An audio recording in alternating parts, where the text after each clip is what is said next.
bergantung sama internet sendiri, jadi tidak bijak sepertinya untuk pakai kamera. Dan kayaknya nggak ada yang mau ditunjukin juga di kamera. Jadi kita ngobrol aja kali ya sambil nanti feel free to share your screen kalau emang ternyata kalian ada sesuatu yang mau kalian tunjukin. Saya pribadi ada nyiapin beberapa hal karena uh, apa ya, ya seru aja kayaknya kayak untuk nunjukin sesuatu sambil sambil bisa cerita. Sebelumnya saya udah bikin wheel of names. Jadi kita bisa cari siapa yang mau duluan. Tapi kalau sebelum sebelum apa namanya sebelum kita random, kalau ada yang mau pemikiran mau duluan juga boleh banget sih. Gimana? Kita mau random aja atau ada yang mau maju duluan? Zia gimana Zia? Dia mau maju duluan nggak? Random dong.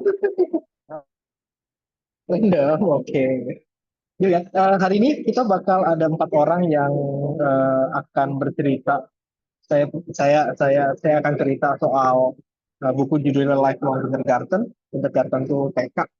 Terus kedua ada Kazia judulnya Surrounded by Idiots. Habis itu ada Kak Tara ngomongin soal The Life Changing Magic of Tidying Up. Terus ada Kak Dinda juga ngomongin soal As Long as the Lemon Trees Grow. Tuh, bukunya judulnya lumayan romantis ya. Oke, kita coba ya. Kita coba siapa yang harus duluan. And feel free sebenarnya nanti gimana cara sharingnya. Kayaknya Dinda duluan deh. Dinda udah siap buat sharing belum? Ini Aku tidak nggak audible, nggak diatur, apa-apa kan, Kak? nggak apa-apa, nggak apa-apa. Halo? Totally fine. Senyamannya masing-masing aja. Oke. Oke, kamu udah siap buat, kamu ada sesuatu yang mau ditunjukin atau? Aku mau cerita aja sih. Oke, kalau gitu saya stop share ya. Tapi feel free kalau ada sesuatu yang mau ditunjukin atau yang lain. Oke. Hmm. Sip, saya sambil coba cari cara gimana timernya bisa jalan. You can start. Feel free untuk Oke. mulai. To be honest, saya juga nggak tahu alurnya gimana. Oke, halo semuanya, selamat sore teman-teman. Perkenalkan aku Dinda. Di sini aku bakalan cerita buku novel As Long as the Lemon Trees Grow. Tadi kata Kak Richard, judulnya romantis karena memang dia romance. Eh, buku ini karya Zulfa Katuh. Udah ada versi bahasa Indonesianya, cuma aku pribadi baru baca yang bahasa Inggrisnya. Jadi novel ini sendiri itu bercerita tentang eh, si protagonisnya ini dia mahasiswa farmasi, tapi settingnya kan karena kebetulan settingnya itu civil war Suriah, jadi karena keadaan terpaksa dia walaupun belum lulus dan walaupun cuma mahasiswa farmasi, dia terpaksa harus jadi volunteer tenaga medis itu karena kan dibutuhin banget ya di saat-saat seperti itu. eh, Novel ini itu juga nge-point out tentang perjalanannya dia sebagai volunteer, tenaga medis volunteer, terus juga bagaimana dia apa ya namanya ya, berusaha untuk tetap functioning walaupun dia digempar rasa ketakutan, rasa bersalah gitu kan karena kebetulan dia itu sekarang tinggalnya cuma berdua sama kakak iparnya aja gitu karena keluarganya itu ibunya udah meninggal, terus kakak lelakinya dan ayahnya itu ditahan gitu ya. Jadi ya pokoknya ini beneran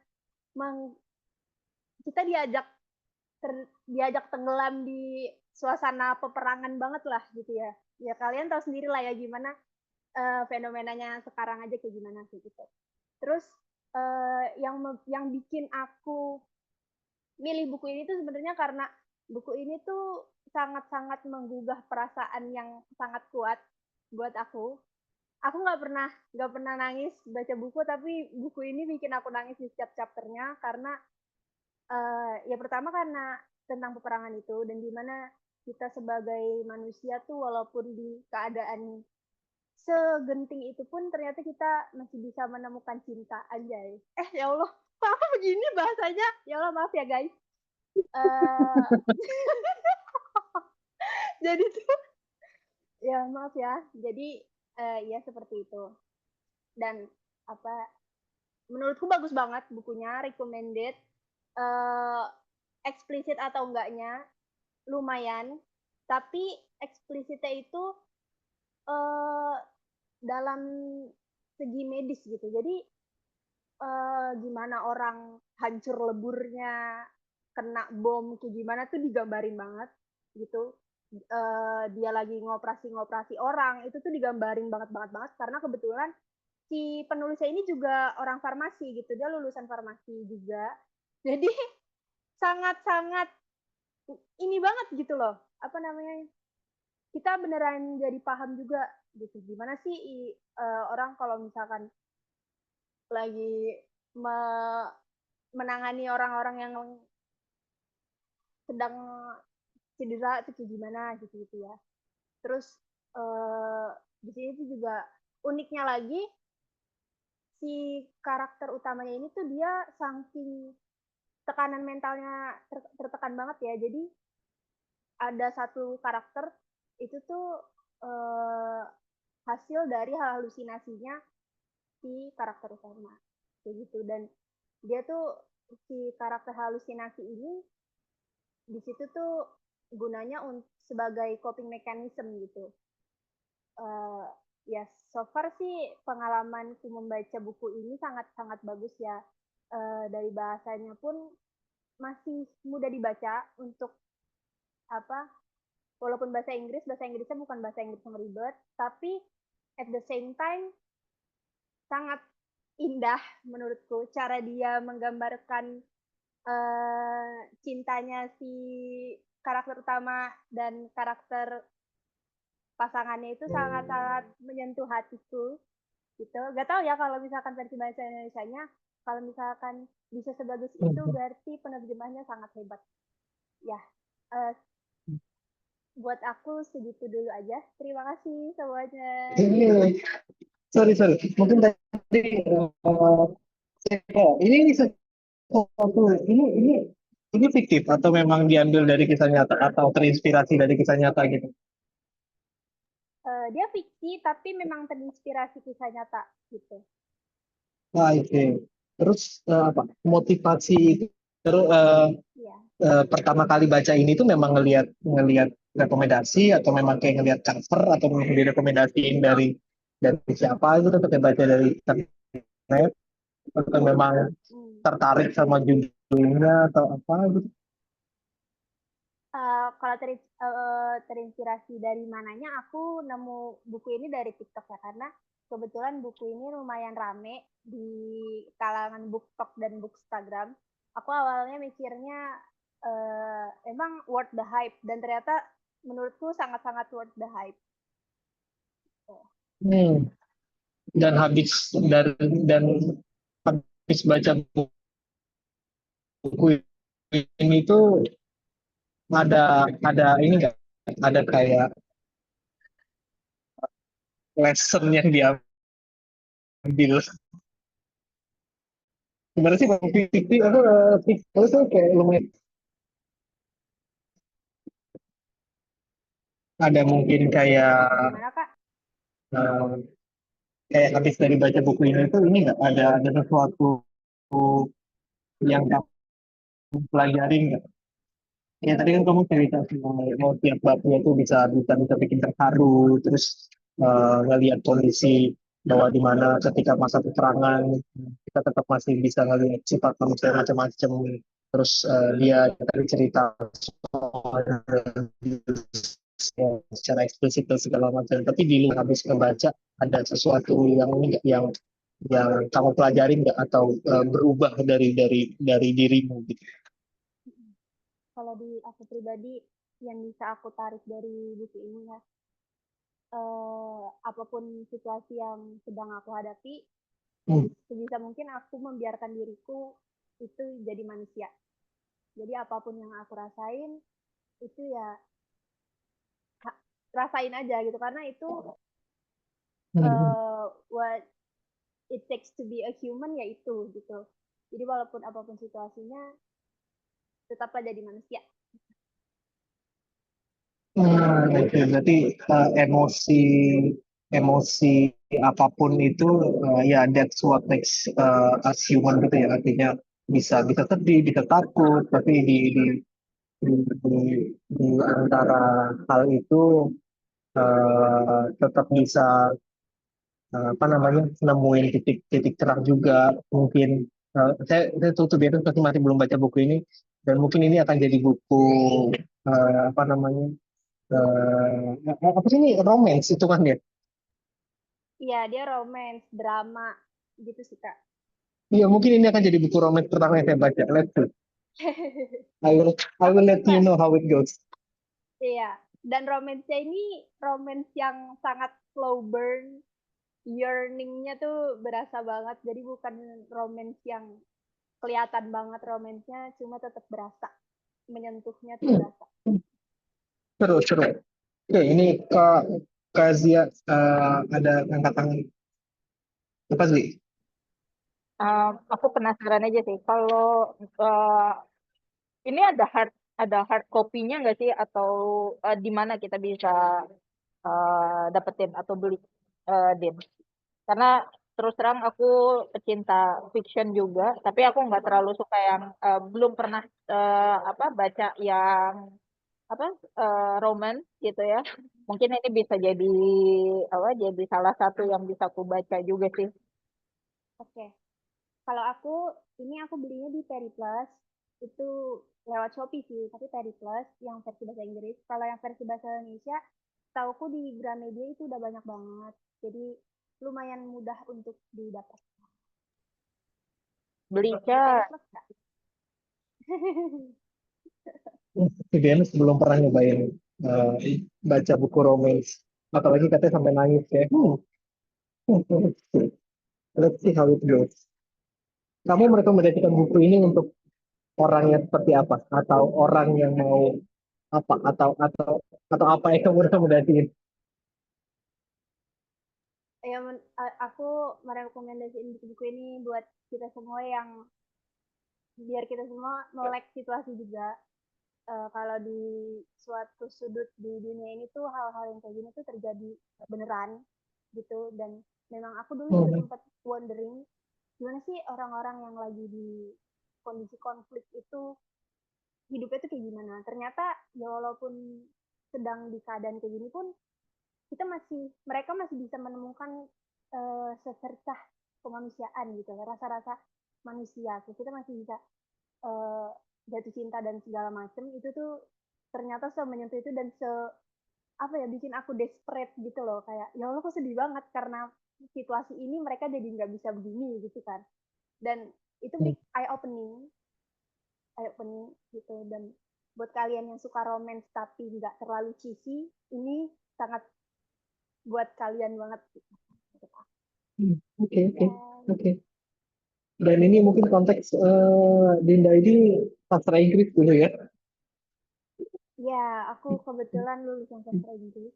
Itu ada ini nggak, ada yang membantu kamu dalam mencerna buku ini nggak? Atau memang itu kayak unrelated, atau mungkin kamu ada menangkap satu pesan yang mungkin kayak orang lain yang pada dasarnya mungkin tidak menjalani edukasi yang sama, atau tidak pernah belajar hal yang kamu pelajarin, kamu ada discover hal lain nggak menurutmu? Mungkin karena mungkin kalau menurut aku ini karena dulu aku sempat di sastra Inggris itu mempelajari kritik sastra yang kita melihatnya dari sisi psikologi.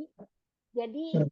setiap chapter di mana karakter utamanya ini mengalami halusinasi, mengalami tekanan secara psikologis, tuh aku langsung kayak, wah ini kayaknya bisa deh dipakein teori ini atau gimana gitu. Jadi aku mungkin lebih notice itu. Gak tahu ya, mungkin kalau yang lain notice-nya kayak gimana. Cuma aku pribadi di sini sangat apa ya, condong ke sisi psikologisnya. Karena emang aku waktu kemarin sasing mempelajari teori itu. Oke, oke, good to know, good to know. Kayak ini berarti mungkin pengalaman setiap orang baca buku ini bisa totally different dari backgroundnya masing-masing juga ya. Maksudnya ya kayak kamu tadi punya background di sastra, kayak kamu bisa ngambil dari situ itu, atau mungkin nanti dari Kazia yang backgroundnya sehari-hari jadi PM mungkin gitu. Ya, ada merasa ada hal lain yang bisa dia ungkap kayak let's see, not sure. Tapi thank you udah berbagi. Ada yang mau nanya lagi teman-teman yang lain? Kita masih punya kayak 2,5 menit, guys. Atau kalau Dinda mau nambahin satu dua hal terakhir penutupan. Ya, terima kasih sudah mau mengawali diskusi ini, mau mengalami apa mau mengawali book sharing yang canggung ini karena ini pertama kali kita adakan. Sombong-sombong aja sebenarnya. Eh, Pasti belajar untuk mengenai hidup jadinya ya. Kayak my thought exactly sih tadi. Iya. Kalau Tara sendiri habis ngelihat ini penasaran mau baca atau enggak karena enggak suka romance atau kayak enggak mau nangis atau justru malah penasaran gimana sih baca buku sama ini. Hmm, menurut saya sih tertarik sih Kak, karena kan tadi kakaknya bilang, Kak Dinda kan bilang, kakaknya ngelihat dari sisi psikologi gitu kan. Nah kebetulan saya juga lulusan psikologi, jadi kayak pasti sebenarnya dari setiap buku itu ada kayak pesan gitu loh Kak, pesan dari penulisnya. Mhm. Jadi nggak cuma, mungkin memang diangkatnya dari kisah fiksi gitu kan, dari karakter-karakter yang beliau perlihatkan gitu. Tapi pada akhirnya kita tuh pasti bisa kayak ngeliat dan ngebantu kita buat refleksi lagi nih. Kita tuh sudah hidup dengan baik belum sih gitu. Pasti kayak gitu. Karena kan kondisinya juga tadi kakak cerita, Kak Dinda cerita kalau itu di medan perang, kayak gimana sih dia tuh caranya untuk bertahan hidup. Jadi hidup itu kan sebenarnya nggak cuma tentang survive kan, tapi gimana caranya dia tuh bisa ngebantu orang, atau misalkan kalau ada kalau tingkatan Maslow, yang paling atas tuh gimana sih caranya dia untuk bisa mengaktualisasi dirinya di situasi yang stressful sekalipun gitu sih Kak. Seru banget. Wow, kamu emang suka baca romance atau kayak suka yang non fiksi atau lebih lebih lebih suka fiksi? Sorry, iya, non fiksi atau fiksi? Jujur kalau saya sih lebih suka non fiksi ya Kak, tapi saya juga Oke. nggak nutup kemungkinan gitu. Soalnya saya ngelihat fiksi itu setiap buku pun pasti Malah ada timernya nyala. pesan. Iya, nggak apa-apa, Kak. Jadi lebih ke kita ngelihat sebenarnya pesan apa sih yang dari penulis itu pingin sampaikan gitu ke kita. Karena pasti biasanya tuh berlayer-layer kan. Tergantung bagaimana kita melihat perspektif mana nih yang kita ambil gitu. Apakah sebuah buku fiksi hanya sebagai buku fiksi ataukah sebenarnya ada pesan di balik itu gitu sih, Kak. Suka banget sama kesimpulanmu. Nice. Oke, thank you. Linda udah sharing. Kita akan menuju ke orang kedua. Siapakah yang akan sharing selanjutnya? Itu tadi saya kaget timernya. Oke, oke. It looks like my turn now.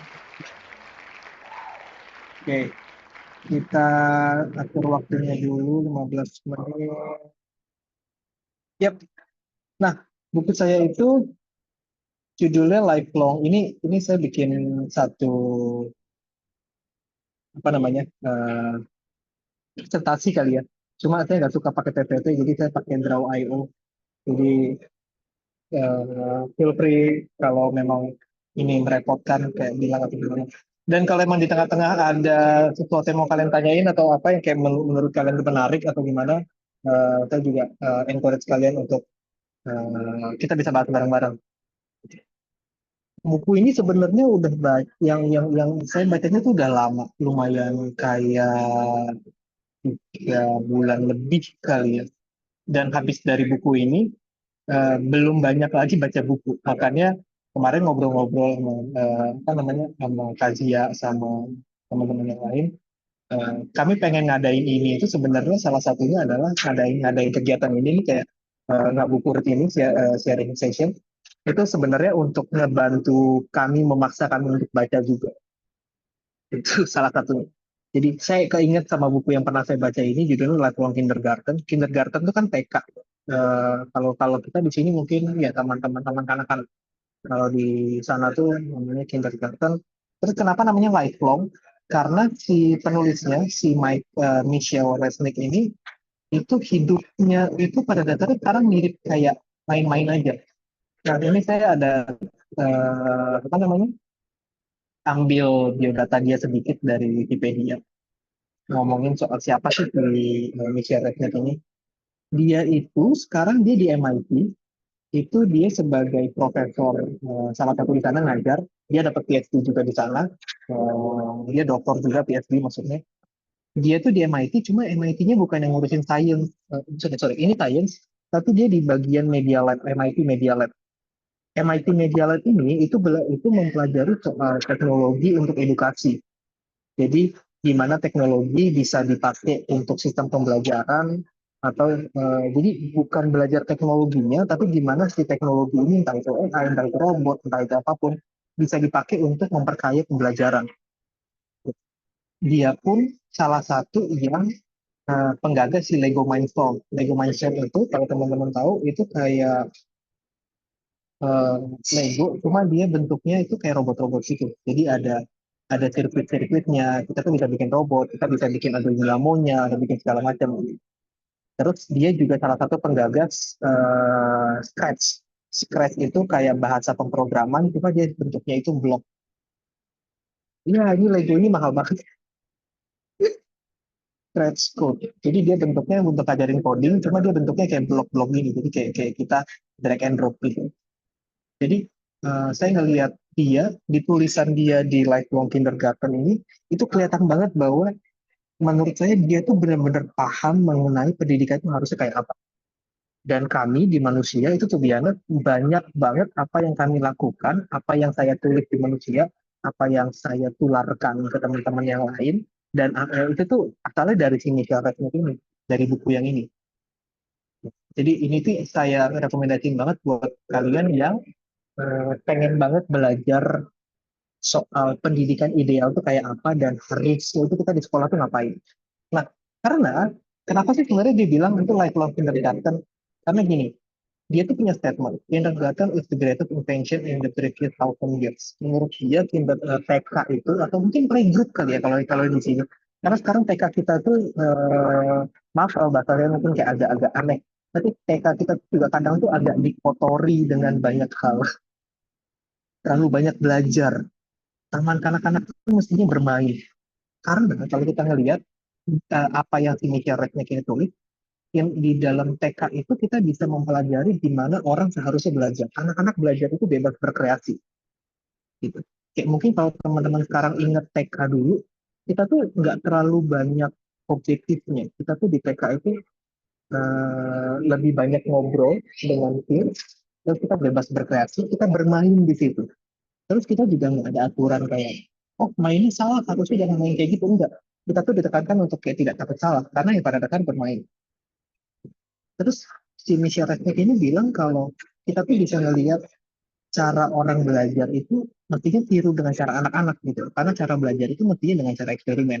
Kita eksperimen, kita salah dan kita tahu how something works gitu. Dengan cara ya kita break something, kita doing something. Gitu. Nah, terus ada beberapa person yang dia tanamkan itu dia punya konsep namanya creative learning spiral.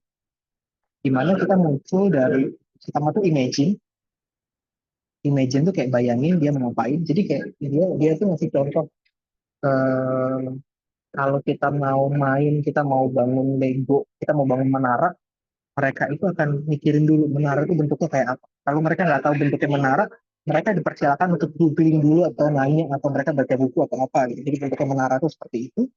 Terus habis itu mereka coba bikin create. Habis itu mereka akan bermain dari situ gitu. Jadi caranya mereka belajar itu dengan seperti itu.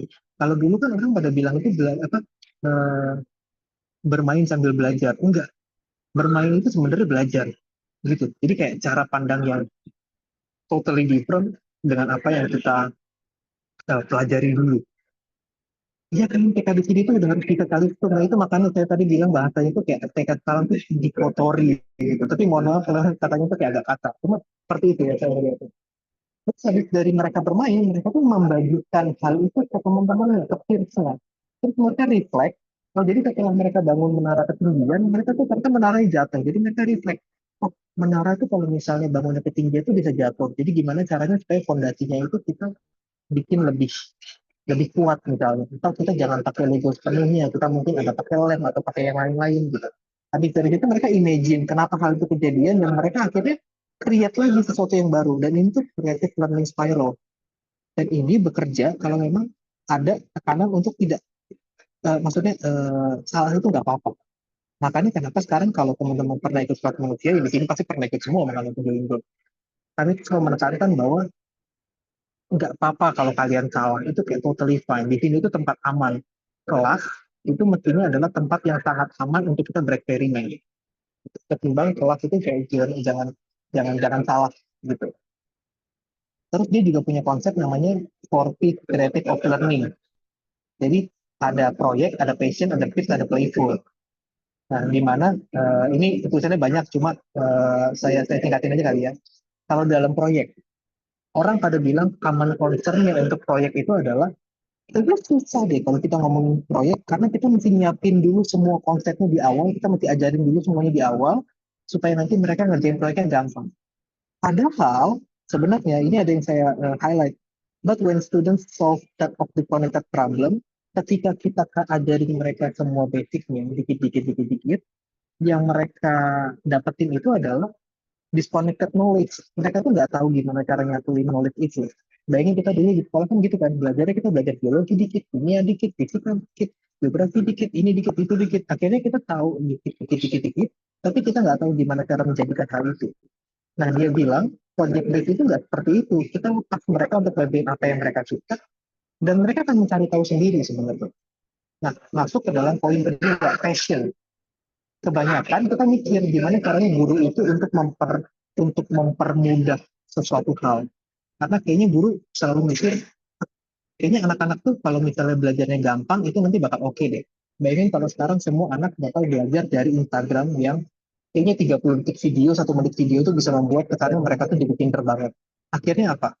Mereka ngerasa mereka bisa, padahal yang mereka dapat itu, yang kita dapat itu adalah cuma surface knowledge-nya doang.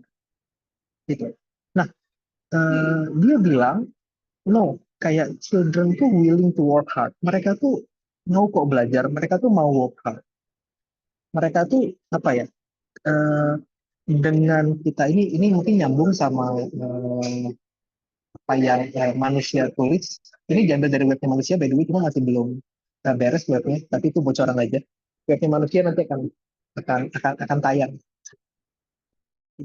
Jadi salah itu bagian utama dari proses belajar. Terus menghilangkan kesempatan buat kita berbuat salah, itu artinya menghilangkan kesempatan mereka untuk belajar, menghilangkan kesempatan mereka buat eksperimen dan mengenal kapasitas dirinya gitu. Terus eh, dengan kita ngasih kesempatan orang buat salah, kita tuh juga sebenarnya ngasih kesempatan orang-orang itu untuk membuka pengalaman baru, inisiatif baru, membuka ide baru, membuka knowledge baru yang mungkin orang lain tahu tapi dia nggak tahu. Gitu. Poin ketiga itu play. Sorry, tadi kayaknya bukan play, peers. Poin peers di sini adalah penting bagi kita untuk berbagi ilmu yang sudah kita punya supaya kita bisa build new knowledge. Kita tuh bisa tukeran ilmu sebenarnya sama yang lain. Gitu. Sama kayak anak-anak ketika misalnya dia pamerin karyanya, terus nanti kayak, kok menaramu tingginya segitu, menaramu tingginya nggak segitu, ajarin dong gimana gitu. Atau kayak hal seperti itu, atau mungkin dia yang asalnya mungkin di rumah dia tahu, oh enggak, aku dulu pernah bikin menara itu jangan pakai itu, kita pakainya dipakai kayu atau pakai apa, hal seperti itu. Akhirnya kita bisa build on one another idea gitu. Yang terakhir itu poinnya play. Nah, dia tuh menggarisbawahi perbedaan antara bermain yang namanya playpen, ada namanya playground. Maksudnya bermain seperti apa sih? Bermain itu menurut dia ada dua. Pertama ada playpen di mana restricted environment, kayak time zone itu bermain. Tapi itu restricted environment. Kita cuma bermain dengan apa yang mereka udah sediakan. Di luar itu kita nggak bisa berkreasi. Meanwhile, menurut dia, Lego, main pasir, main main air dulu kita atau main masak-masakan itu adalah playground di mana itu bisa provide kita sebagai pelajarnya, childrennya di situ with more room to move, explore, experiment, and collaborate.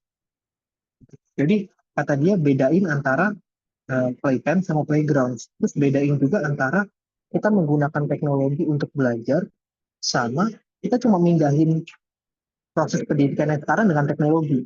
Artinya mungkin sekarang oh iya guru-guru bisa cerita oh iya mereka mereka udah pakai teknologi dalam pelajaran, tapi yang mereka lakukan adalah mindahin kuisnya harusnya tertulis tapi jadi pakai Google Form misalnya, atau mindahin harusnya yang tadinya angkat tangan sekarang pakai Kahoot. Itu juga di highlight sama si Michelle Redknapp ini bahwa dia bilang enggak itu tuh tidak mengizinkan mereka untuk belajar, itu tuh cuma mindahin kompetitif yang ada yang sekarang yang tidak sehat dipindahin ke dalam bentuk teknologi, katanya dia kayak gitu. Jadi mindsetnya bukan menerapkan teknologi dalam pembelajaran, itu mindsetnya cuma mindahin aja sekarang pakai komputer gitu, tapi mindset belajarnya sama. Nah, itu jadi uh, maaf saya kebanyakan ngomong, tapi di sini di buku ini tuh saya rekomendasiin banget buat kalian yang pengen tahu sebenarnya uh, ideally belajar itu kayak apa sih, ideally pendidikan itu kayak apa sih, kenapa sih sekolah itu sekarang tuh mengubah perspektif pendidikan, kenapa sih orang-orang tuh akhirnya capek jadi sekolah, kenapa orang-orang tuh jadi kayak nggak mau belajar gitu. Kenapa sih anak-anak kayak kita kayak dulu senang banget belajar belajar hal baru, kita eksperimen dan bla bla bla, sekarang akhirnya kita males. Nah itu tuh dia tuh menggaris bawah itu, dan kalau teman-teman baca ini teman-teman bisa ngerti lagi si manusia itu fondasinya kayak apa. Manusia aja yang mau dibantu sama teman-teman di manusia itu sebenarnya kayak apa. Ya kayak gini, lifelong kindergarten gitu. Jadi kenapa kami selalu menekankan jangan takut salah, kenapa kami menekankan untuk jangan takut nanya, jangan takut ngomong. Karena ya ini, kami mau membuat bahwa setiap kali kelas manusia itu adalah zona aman dan zona nyaman buat kita bisa berkembang bareng-bareng. Dan kenapa kami selalu bilang namanya ada temani belajar gitu. Karena kami bukan guru, kami itu cuma teman yang nemenin teman-teman semua untuk belajar. Kita sama-sama berkembang, kita sama-sama belajar, kita sama-sama makin pintar nanti habis dari sini. Gitu. Dan kami berharap teman-teman juga bisa sharing banyak hal nanti di kelas manusia manusia selanjutnya. Gitu. Jadi kalau teman-teman yang tertarik untuk tahu pendidikan harusnya kayak apa atau kayak penasaran aja, kayak feel free to read this book. Ini bukunya enteng banget, dia bacanya per bab dan per bab itu kayak lumayan connected dan disconnected dalam satu bersamaan. Jadi kayak mau baca satu bab itu sekitar 15 menit itu juga oke banget sebenarnya. Kayak saya pertama kali belajar ini tuh kayak 2 hari habis, dan habis itu saya nggak bisa tidur di hari terakhir karena otaknya berisik. Kayak ngomongin lebih kayak apa yang mau dikerjain selanjutnya gitu. Jadi ya kalau kalau kalian tertakut enteng tapi takut emosi berkaca, iya kayak saya pun seperti itu, cuma akhirnya lebih kayak ya udah apa yang bisa kita lakukan untuk mengubah supaya hal ini tidak dirasain yang lain gitu. Mungkin kita sudah melakukan apa, kita sudah terkontaminasi sama ya udah kita udah keburu jadi korban, ya udah kita bantuin adik-adik kita yang lain untuk tidak jadi korban selanjutnya gitu. Jadi I welcome you guys to read this book if you want to be inspired gitu. Ya, saya kira terlalu egois untuk mengizinkan teman-teman untuk bertanya, tapi feel free kalau bertanya atau kalau ada yang tertarik, kayaknya di Periplus ada deh. Tapi saya baca di Kindle soalnya. Ya, that's all from me. Oke, 15 menit. Maafkan kalau terlalu banyak berbicara. Kita eh, ke orang selanjutnya kali ya. Atau ada yang mau nanya? Satu, 2 menit mungkin ada pertanyaan? Iya, ada yang mau tanya dulu nggak teman-teman? Em, Sebagai tambahan bahwa yang tadi Kak Richard bilang ya bahwa aku belum baca juga gitu ya, tapi buku ini membuat Kak Richard menjadi sangat membara dengan apa yang mau dilakukan oleh manusia gitu ya especially di dalam pendidikan. So hopefully teman-teman juga yang nanti baca juga punya panggilan yang sama, semangat yang sama bahwa pendidikan itu bisa menyenangkan kok gitu. Dan proses belajar itu semenyenangkan kita bermain di di taman kanak-kanak. Oke, Dinda, Reza nih. Thank you Kak Dia. Ada yang mau disampaikan kah? Kak, Ya, siap. aku ingin nanya dan sedikit sharing sih. Gimana caranya kan tadi Kak Richard juga punya point out kita jangan takut salah dalam belajar itu, jangan takut salah. Tapi gimana caranya aku sekian belas tahun aku nggak boleh salah gitu. Yang utama itu kita yang banyak benernya, seberapa besar nilai kita, seberapa bagus nilai kita. Terus sekarang ini kan kita udah tahu nih, ternyata belajar itu bukan cuma tentang itu, bukan cuma tentang salah benar. Terus gimana caranya supaya kita tuh nggak takut salah? Karena kan kita dewasa dengan cara yang seperti itu, dengan aduh gue nggak boleh salah nih gitu kan. Terus gimana caranya untuk mengubah mindset kita gitu loh, supaya gak apa-apa, nggak perlu takut salah, nggak perlu takut orang ngejudge atau gini. Itu tuh caranya gimana? Karena aku jujur masih struggling di situ. Iya, seru banget pertanyaannya. Saya pribadi itu juga berat ketika harus menerima kondisi itu, karena kayak memang dari dulu tuh selalu kayak nggak boleh salah. Terus kalau salah itu ibaratnya kalau di sekolah tuh dihukum. Tapi yang kalau saya pribadi, ternyata mungkin kalau teman-teman lain punya pandangan dan pengalaman lain. Saya pribadi caranya adalah menerima bahwa kita manusia yang harus berbaik hati sama diri sendiri. Karena at the end yang tahu kita itu ya kita, gitu. Dimanapun orang lain ngelihat kita, yang paling tahu diri kita itu ya kita. Artinya kalau memang kita ngelakuin kesalahan, kita mesti baik dulu. Artinya oke, misalnya kita ngelakuin sesuatu yang salah. Kalau saya dulu pribadi itu selalu merasa, apa sih, masa kayak gitu aja nggak bisa gitu. Tapi kalau sekarang lebih kayak oke, kayak kamu kan manusia juga gitu, dan ya udah, ini hal yang wajar gitu. Itu pertama, jadi kayak berbaik hati sama diri sendiri. Yang kedua adalah kita mesti juga sediakan ruang itu untuk orang lain. Artinya kita pun mesti tahu bahwa orang lain pun punya hak untuk salah gitu. Sehingga kita bangun budaya itu gitu. Entah itu mungkin di tempat kerja, itu entah mungkin di kampus, entah mungkin itu di rumah. Kita bangun budaya bahwa oke, kalau kamu ngelakuin kesalahan, kayak that's totally fine gitu. Memang kesalahan itu kan beragam ya. Ada yang memang dia krusial banget, ada yang memang dia kesalahan biasa gitu. Cuma mulai dengan dua hal itu sih. Pertama, sadari bahwa kita tuh sama-sama manusia yang memang bisa buat kesalahan dan berbaik hati sama diri kita sendiri. Karena at the end yang perlu perhatian itu adalah maksudnya perlu perhatian sama diri kita sendiri itu adalah kita.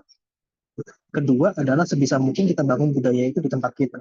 Sehingga nanti pelan-pelan itu akan nular ke yang lain. Itu yang pengen dibuat sama kita bareng-bareng di manusia ini. Dan saya appreciate banget buat kayak teman-teman semua kalau ikut kelas dan memang ada yang pertanyaan mungkin aneh atau memang ngejawab salah dan kalian kayak nggak ada yang kayak ngerasa apa kayak perlu untuk bikin chat yang nggak enak gitu loh, masih gini aja nggak bisa gitu kayak kita tuh sudah bangun budaya itu pelan-pelan dan itu tinggal kita tularkan ke tempat yang lebih luas lagi. Mungkin itu bisa menjawab kali ya tadi enggak, semoga itu bisa jadi perantara. Ya pertama lah kayak berbaik hati sama diri sendiri. Kak. Oke, lanjut kali ya. Kita kesempatan kedua. Siapa yang kesempatan ketiga? Siapa yang dapat kesempatan? Kazia dulu ternyata. Oke, Kazia, feel free. You want to share something?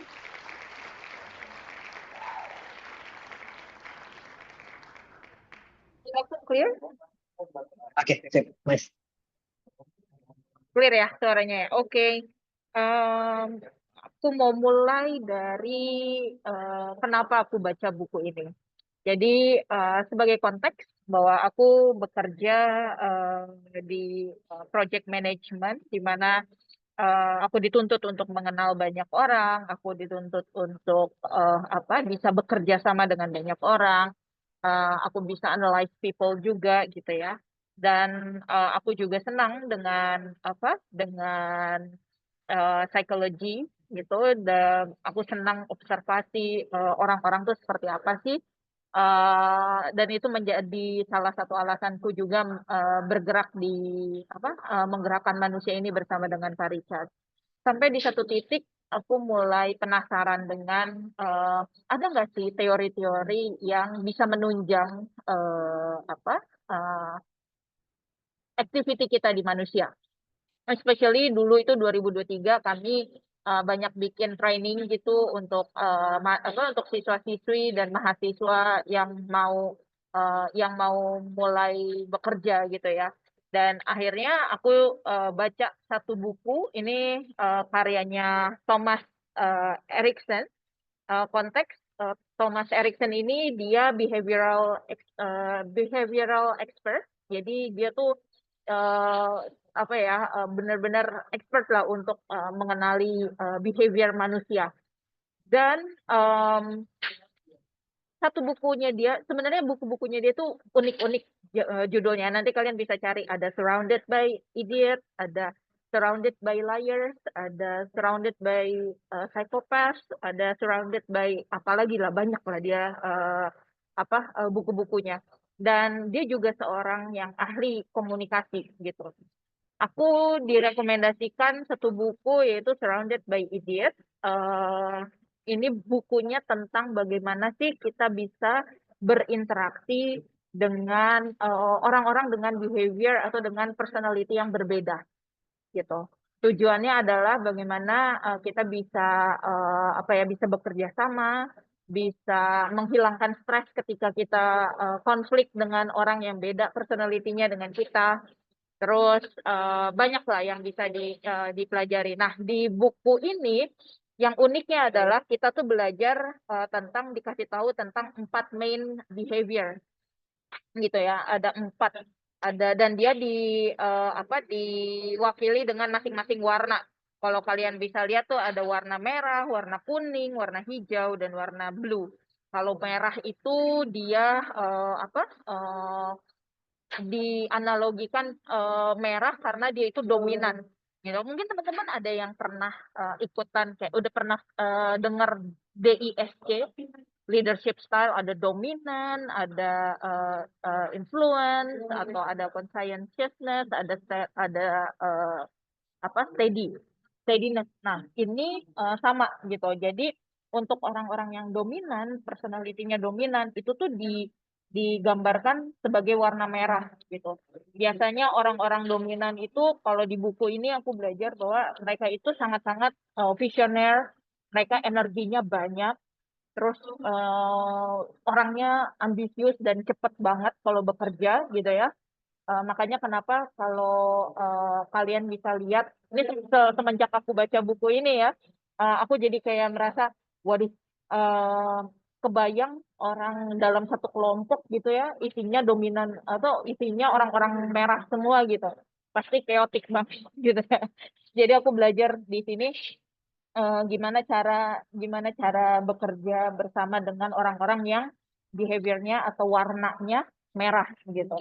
Terus ada lagi orang-orang yang disebutnya blue gitu ya. Terus ada yellow, green.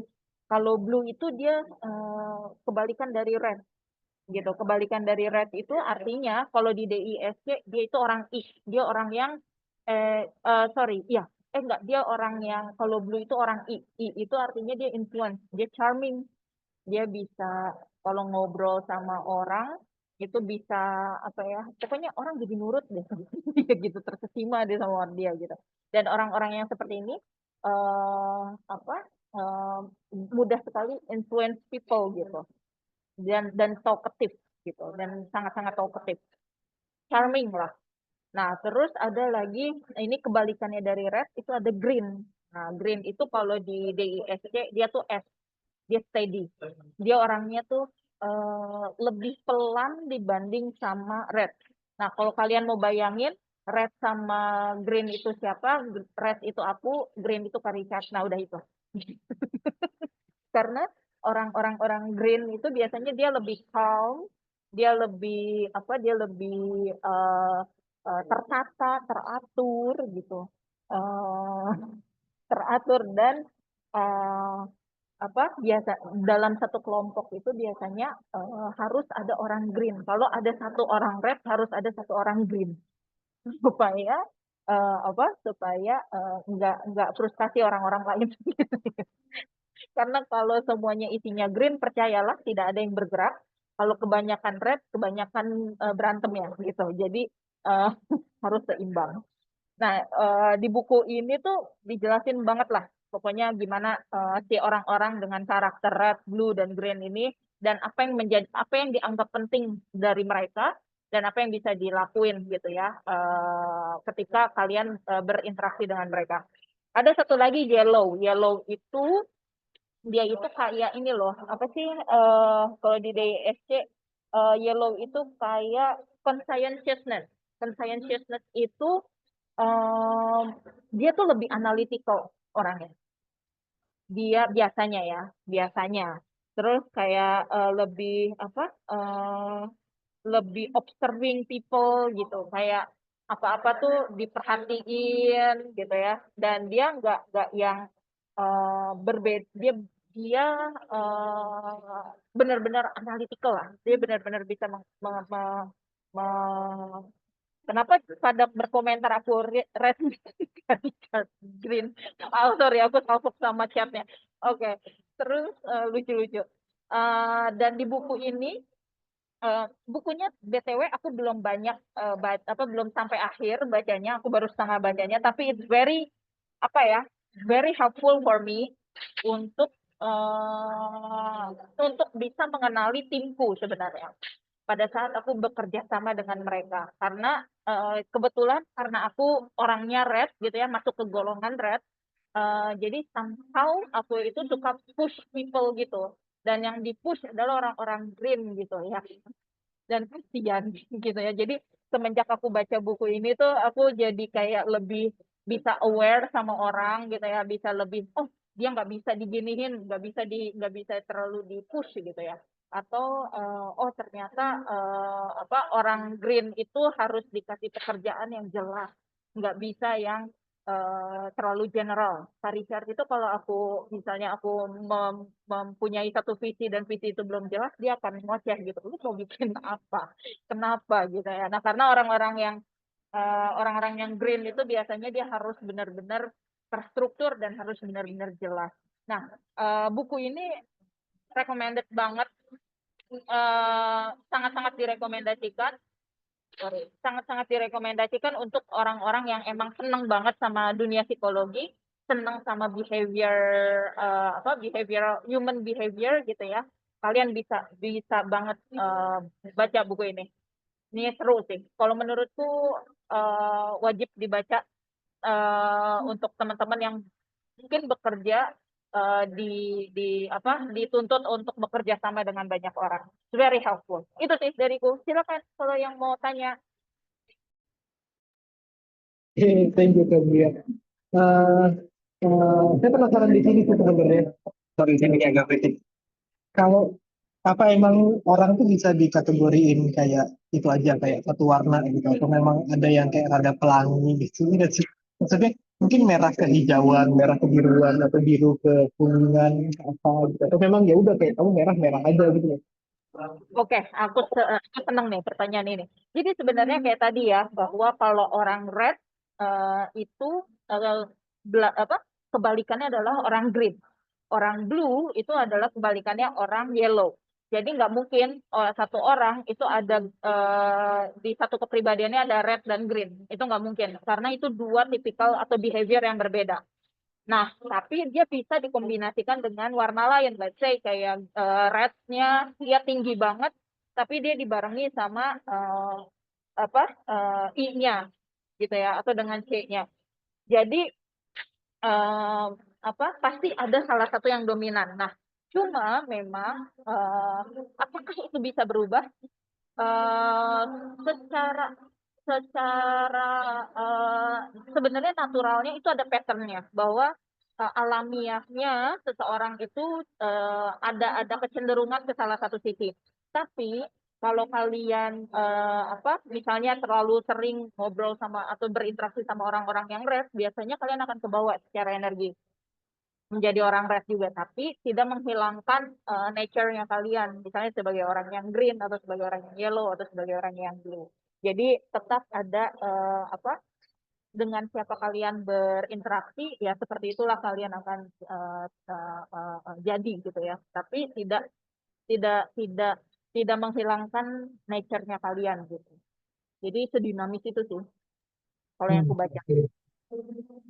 Dan di buku ini sambil yang lain kalau kita depannya filter ya. Di buku ini berarti dikasih tahu juga ya kayak kayak gimana cara ngebaca orangnya itu. Artinya kayak how to categorize each person itu tuh maksudnya diajarin juga atau memang cuma murni diajarin orang tuh ada empat this is how you deal with them atau memang kita pun diajarin membaca orangnya yang mana. Oh, sejujurnya aku belum baca sampai akhir, tapi selama aku baca, kita tuh jadi dijelasin mas orang orang dengan yang red itu seperti apa orangnya gitu ya, karakternya, apa yang dianggap penting, gitu tuh dikasih tahu.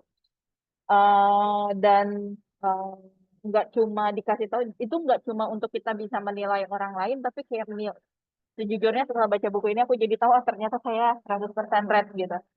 Karena pas baca karakternya lah kok sayang banget gitu, pantesan Candy ngomel terus pantesan ngomel terus gitu, oh ternyata saya red ya gitu sih. Eh, apa banyak yang dikenalin masing-masing karakter dan behaviornya dan apa yang dianggap penting dari masing-masing karakter itu, itu dikasih tahu. Bagus tuh. Bercanda So, Candy. artinya mungkin walaupun ini premis bukunya adalah gimana ngebaca orang lain, tapi at the end ketika ketika kita baca kita bisa lebih tahu soal diri kita sendiri juga gitu ya. Maksudnya. Ya, at least kayak behavior, walaupun nggak bisa self proclaim lah ya, tapi tapi eh, apa? Tapi bisa membantu kita untuk mengenali diri sendiri gitu. Ini ada pertanyaan, kalau aslinya green, lagi di lingkungan red, nanti kalau keluar dari lingkungan orang red ini, apakah bisa balik ke nature-nya yang green, atau bakal ada sifat-sifat red yang mengendap? Good question, Latifah. Sejujurnya karena aku bukan psikolog, tapi jadi aku juga perlu nanti aku cari tahu lebih lanjut. Tapi pengalamanku pasti ada yang membekas di kita. Entah itu gaya bicara, entah itu cara kita mengambil keputusan. Karena orang-orang red itu biasanya dia tuh cepat banget ngambil keputusan. Cara dia berpikir itu cepat banget gitu ya, dan itu bisa bisa berdampak ke kita atau kita bisa jadi ikutan, tapi nature-nya kita itu nggak bisa hilang gitu sih. Tetap ada sifat-sifat yang bisa bisa nurun, bisa tertular ke kita gitu. Kayak Richard gitu kan, dia green, aku ke ketularan, jadi lebih lebih lambat dalam mengambil keputusan gitu ya, karena banyak yang harus dipikirin dan dilihat dari berbagai sisi gitu.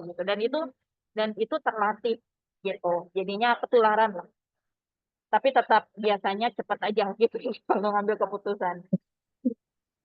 Terus yang lain jadi korban. Oke, terus. Yang lain ada yang mau nanya lagi nggak sebelum kita masuk ke sharing Mau terakhir nih? tanya. Ah, itu si bocah ya. Lanjut. Apa tuh? Kalau menurut Kazia sendiri, red, green, blue, yellow ini kayak udah terbentuk dari alamiahnya atau bisa terbentuk dari lingkungan di sekitarnya? Question. Ini adalah bentukan. Jadi behavior itu ada di paling banyak itu dibentuk dari di mana kita berinteraksi. di mana dengan siapa kita berinteraksi. Jadi yang biasanya misalnya nggak ada orang yang misalnya dia gabungnya atau dari kecil dia dididik dengan otoriter gitu ya sama orang tuanya gitu. Orang tuanya red banget gitu. Bukan red flag ya, tapi red colornya gitu ya. Itu akan kebentuk gitu behaviornya gitu. Dan jadi kalau di buku ini juga banyak dijelasin juga bahwa behavior itu dipengaruhi oleh environment dan attitude gitu. Personality dan surrounding factors itu sangat-sangat menentukan si behavior kita. Ada rumus-rumusnya, nanti kalian bisa pelajari juga di sana. Seru. Jadi candy apa candy warnanya? Green sih dia. Oke. Kita terakhir kali ya. Ini perlu kita putar juga nggak, Re? Kita kali ya. Ya, Oke, Katara. Selanjutnya Iya, kita Kak. akan dari Katara. Feel free to start your session. Kak boleh izin share screen ya, Kak? Iya, feel free to do that. Kamu harusnya udah bisa share screen. Ya, udah kelihatan kan, Kak? Saran banget sama Tara nih. Niat banget, ngampun. Lalu Dia lebih semangat dibanding kita loh. Lanjut. Nggak apa. Jadi selamat sore teman-teman semua. Jadi kita di sesi pertama ngabuburit bareng manusia gitu. So, perkenalkan semuanya, nama saya Tara. Kebetulan saya juga suka baca buku terkait mental health dan personal development. Jadi dan sering juga suka sharing buku-buku yang saya baca. Jadi kalau misalkan teman-teman mau berteman, let's be friends. Nah, terus buku yang saya akan ceritakan adalah ini. Maaf ya Kak, ternyata ini versi pertamanya banget. The Life Changing Magic of Tidying dari Marie Kondo. Nah, kalau misalkan dari sini, kakak ada kepikiran nggak sih sebenarnya buku ini tentang apa sih? Gitu. Mungkin bisa dibantu di chat. Kira-kira buku ini tentang apa gitu.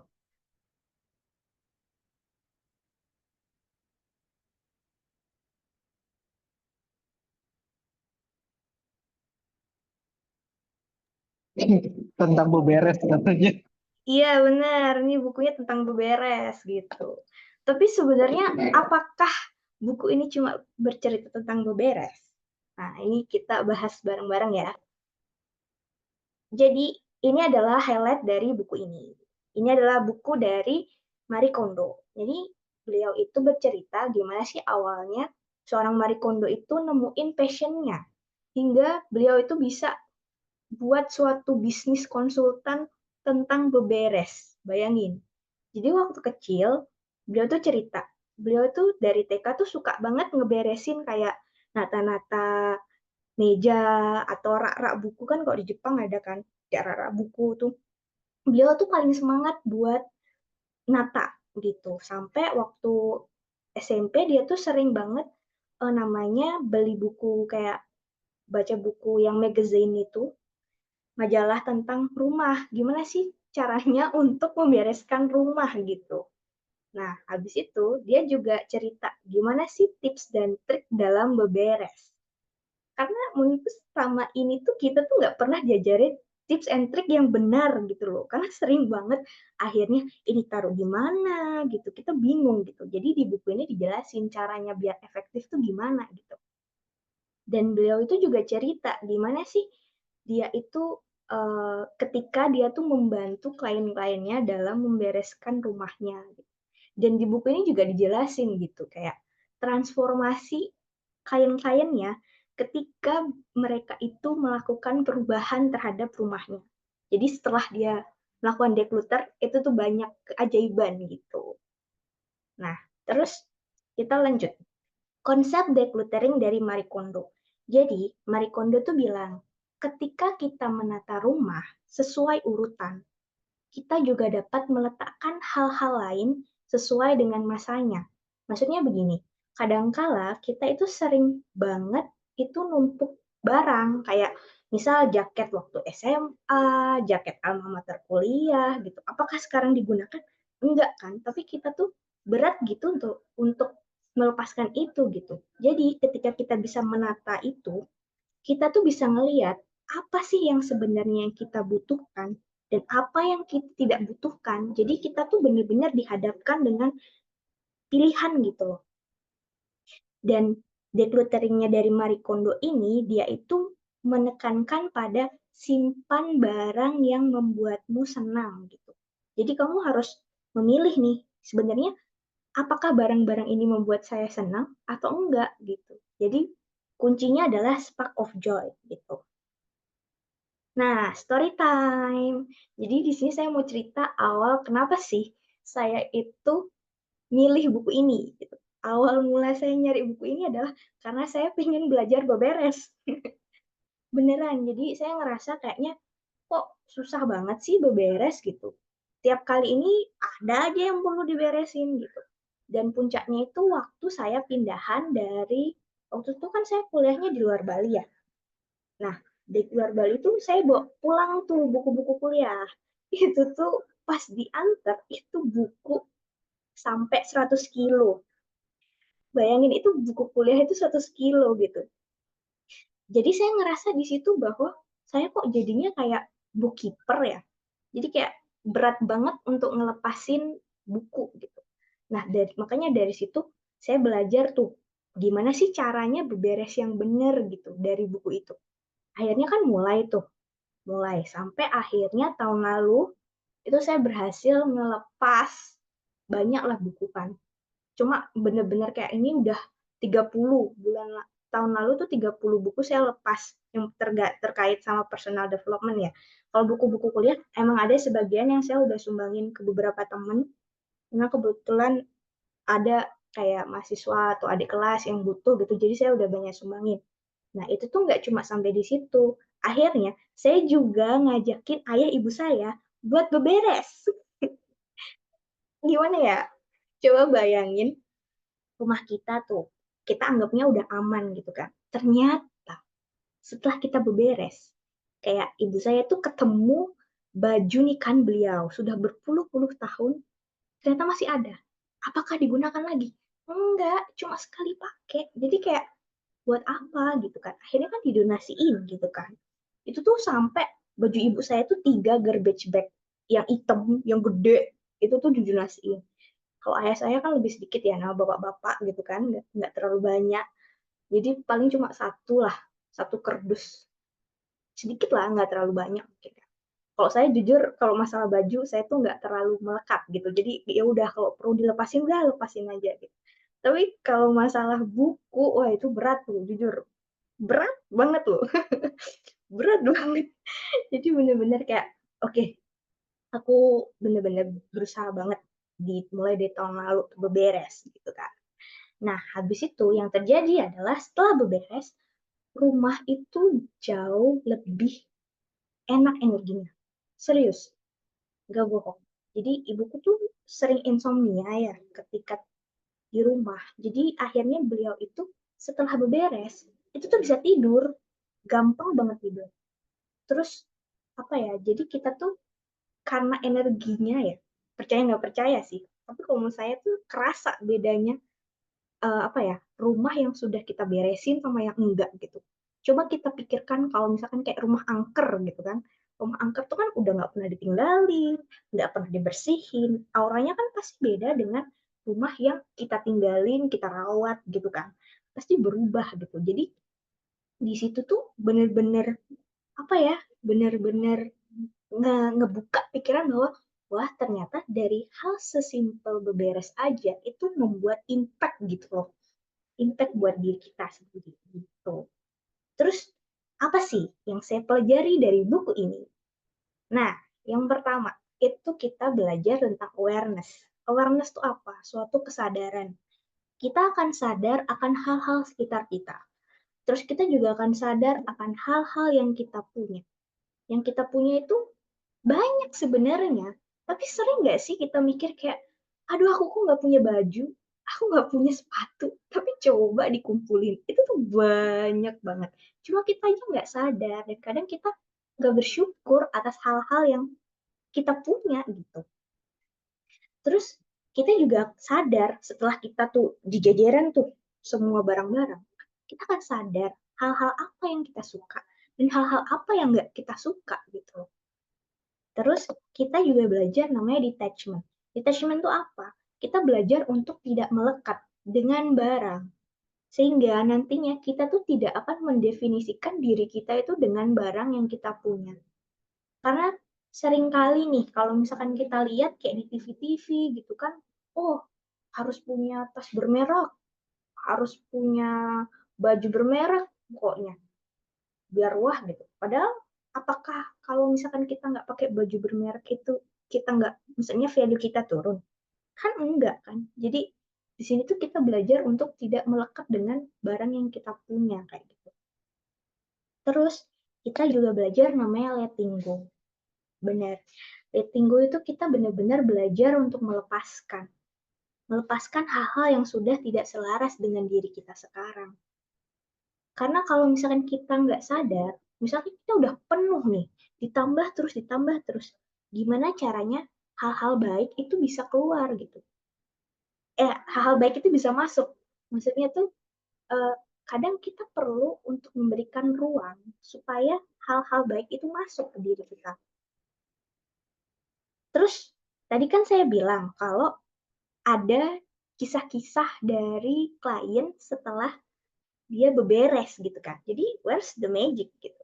Nah, ini cerita pribadi saya ya. Nah, ini adalah benar-benar cerita setelah saya beberes. Jadi tahun lalu kan saya itu beberes sekitar 30-an buku lah saya lepas. Entah itu dijual, entah saya donasiin gitu. Tapi di tahun yang sama saya dapat 11 buku. Ini cuma 5, tapi literally tahun lalu saya dapat 11 buku gratis dari teman saya. Terus saya juga dapat 3 tiket Trans Studio Bali. Kalau teman-teman tahu, itu tuh sekitar 700.000 lah value-nya gitu. Kalau total tiga-tiganya. Terus ini sih yang paling kayak kok cepet banget gitu adalah ketika saya kan baru pulang tuh dari agen pengiriman gitu kan. Saya kan donasiin buku tuh saya kirim. Pulang dari sana, saya langsung dapat WA, itu saya dapat kayak kerjaan freelance gitu dari dosen saya. Gitu. Jadi saya ngerasa kayak wow, bener-bener ya. Jadi kayak saya ngerasa buku ini tuh perlu banget untuk dibaca dan diaplikasikan. Karena sebenarnya caranya gampang gitu. Dan menurut saya, karena saya ngebuktiin sendiri ya, itu tuh it's real gitu loh, bener-bener terjadi gitu loh. Jadi kok teman-teman itu kayak ngerasa, kok aku stuck ya, kok aku kayaknya gini-gini aja. Coba deh belajar untuk melepaskan, belajar untuk beberes. Coba aja bener-bener dibaca bukunya dan diaplikasikan gitu. Nah, sekarang gimana sih caranya gitu? Jadi mari kita mulai dari sini. Nah, declutter itu harus berdasarkan dari kategori, bukan dari lokasi. Jadi kita tuh declutternya bukan dari kamar A ke kamar B, bukan. Jadi kayak baju tuh semua tuh dikeluarin tuh. Pilih habis itu. Bener-bener tuh. Habis itu kita mulai dari bener-bener kita kayak pilah yang mana yang mau kita donasiin, kita jual gitu. Baru kita tata. Jangan kita tumplekin, terus akhirnya kita rapiin, akhirnya kita taruh lagi. Itu namanya bukan, itu namanya merapikan saja, tapi dia tidak melepaskan barang yang sebenarnya harus sudah dilepaskan gitu. Karena seringnya gitu. Kita ngerapiin doang, tapi kita nggak ada yang dilepas gitu. Ya nggak sih? Sering banget kejadian gitu.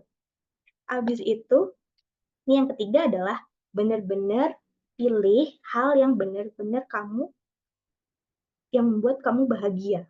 Jadi poinnya penting dari Marie Kondo itu adalah cari hal yang benar-benar barang-barang yang membuat kamu bahagia gitu. Apakah ada lagi? Ya, jadi tips lainnya bisa dibaca di buku yang lebih lengkap seperti itu. Terus ini ada kayak satu quotes dari Marie Kondo.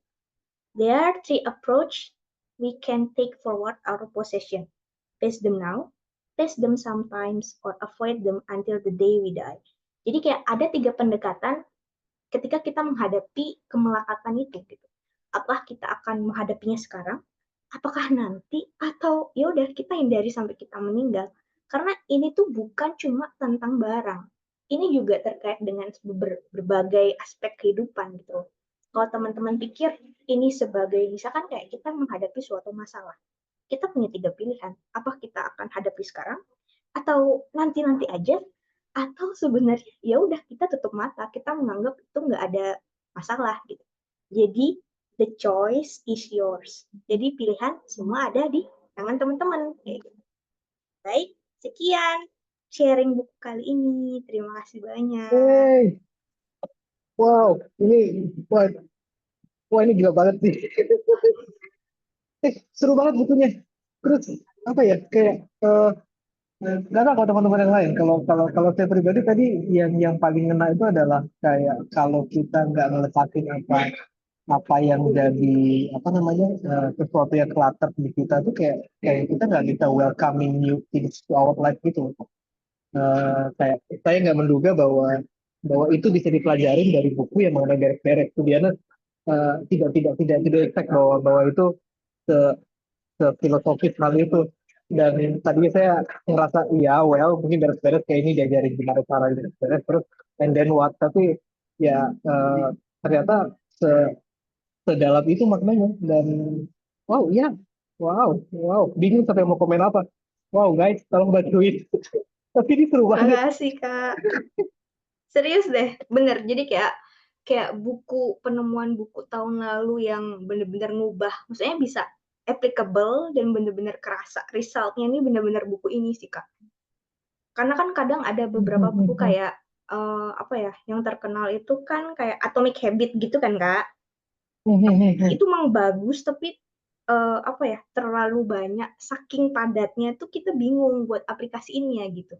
Tapi buku ini simple, tapi menurut saya beneran kerasa.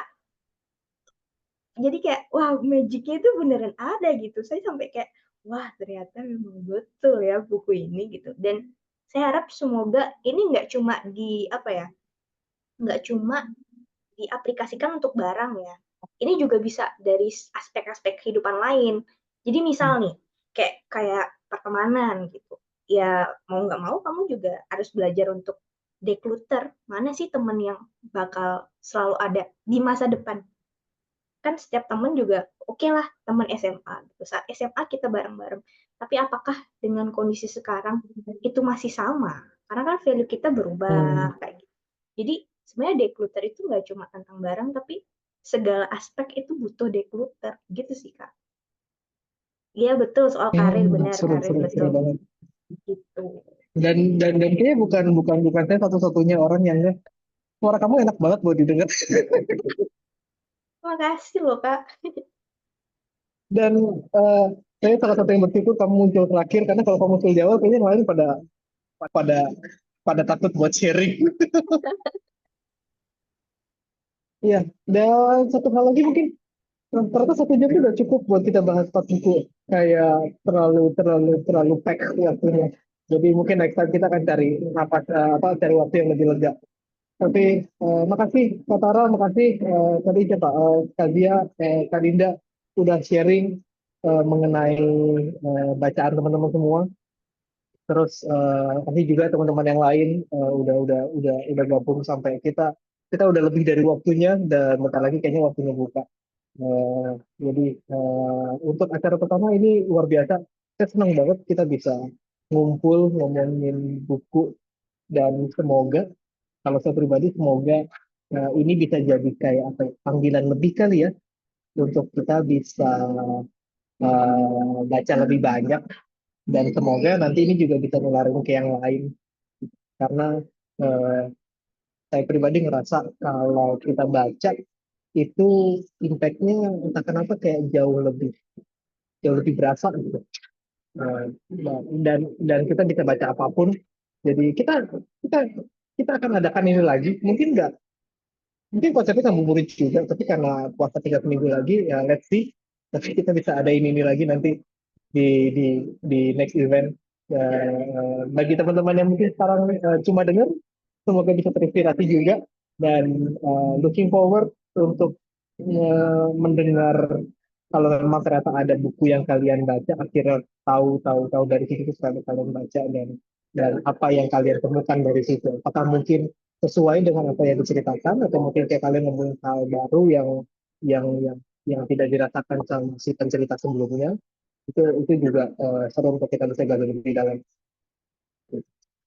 Dari Kak mungkin ada yang mau ditambahin? Kalau dariku, aku percaya bahwa walaupun banyak orang bilang kalau baca buku itu nggak akan nambah pinter, aku cukup setuju dengan itu. Tapi jangan lupa dengan membaca buku kita jadi kaya, kaya dengan mindset orang lain. Kita bisa mengerti apa yang penulis itu lakukan, yang penulis itu pikirkan, dan apa yang penulis itu tulis dalam bukunya. Jadi teman-teman, salah satu cara kita untuk bisa membangun wisdom, membangun kebijaksanaan adalah dengan membaca. Semakin banyak kita membaca, semakin kaya kita. Dan hopefully dengan event ini kita nggak cuma sekali aja melakukannya, tapi bisa melakukannya berkali-kali. Dan aku sangat-sangat berharap bahwa dengan kita sharing seperti ini, tumbuh rasa semangat kita untuk membaca lagi, dan tumbuh rasa semangat kita untuk saling berbagi lagi. Gitu ya. Sehat-sehat semuanya teman-teman. Aku terharu banget dengan event hari ini. Tidak disangka, aku tidak menyangka bahwa bisa sebagus ini. Dan Tara, you are very awesome.